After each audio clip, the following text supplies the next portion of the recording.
All right, it is 22 degrees and we are starting the process of making black walnut ink. I have a big old tub of black walnuts that I have collected over the fall, and I am in the process of filling that up with some water for the first step. We have had the ink sitting out overnight for about 3 nights now. We are in the process of trying to get the husks broken off of as many of the nuts as possible.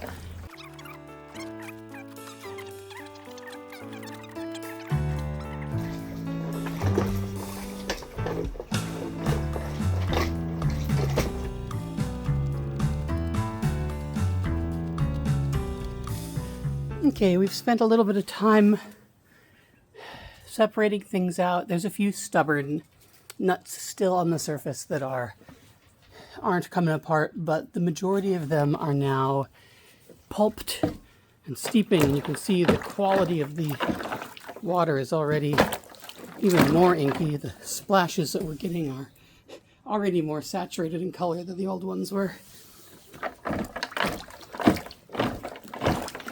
The next step is to start separating it out into the biggest solids and then the paste of the nut husks and the water that we're going to then brew down to the desired consistency.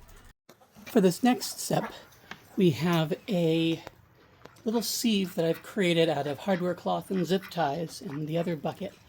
And then we have our supply of ink.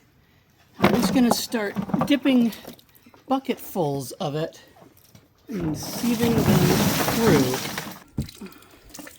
And we pour it through. And that allows us to separate out the liquids from the larger solid elements.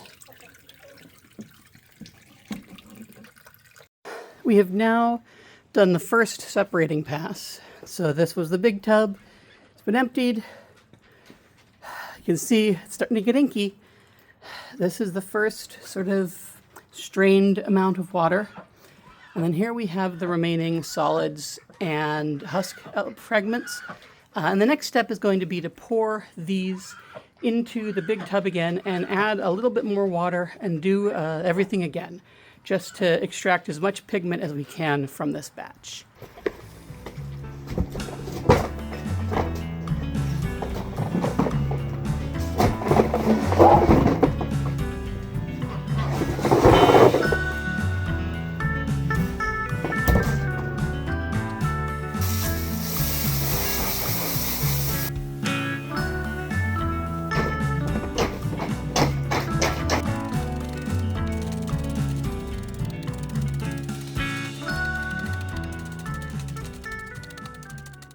Our second round of stirring, mashing, and rinsing. We're ready to pour the next round of ink into the big bucket.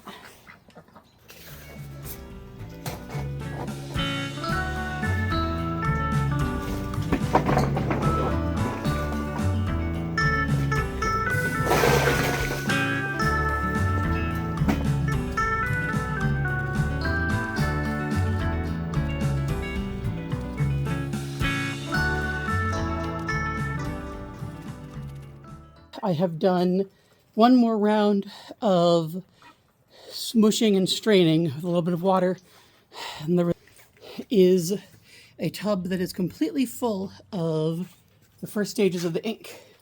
Our next step is to take a metal strainer, and we're just going to skim the scum off the top.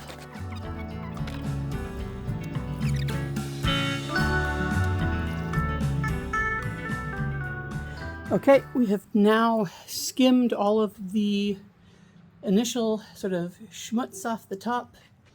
We have our nuts separated out in here, largely clean. And now we have a mess. This is all the stuff that we skimmed off the top. And now our next step is to transfer this into a stock pot and begin the cook. I have scooped the ink from the big tub outside into these 2 large pots. And we are now going to add a mixture of bay leaves, valerian root, star anise, cinnamon, cloves, orange peel, cardamom, allspice, and a couple other small mulling spice style amendments. And this is both to make it smell nice and also to help act as a natural preservative for the ink. And I'll do this in each pot.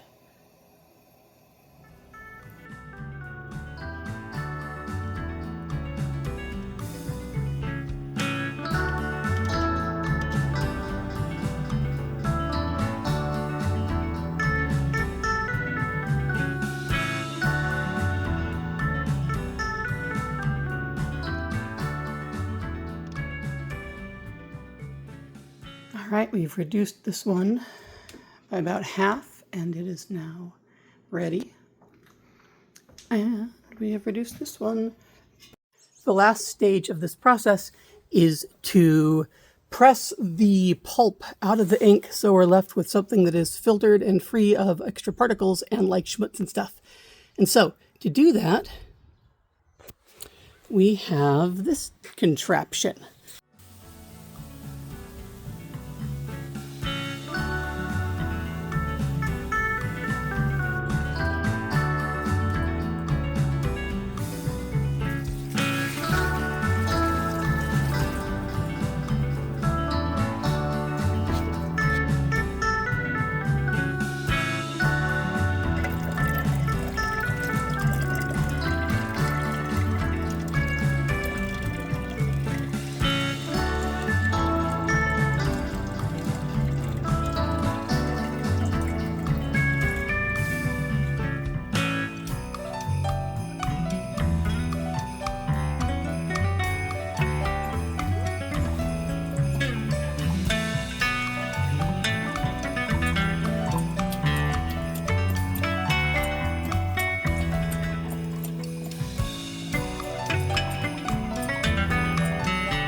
Anyhow, that is the process start to finish, from making the ink to making something out of the ink. If you would like to buy your own bottle from this batch that we just finished, you can go to cauldronfirestudios.com. There will be a link to our Etsy store there. I'm going to put all the information down underneath the video. And yeah, it smells great. It's really fun to work with. And it is a labor of love for us. So yeah.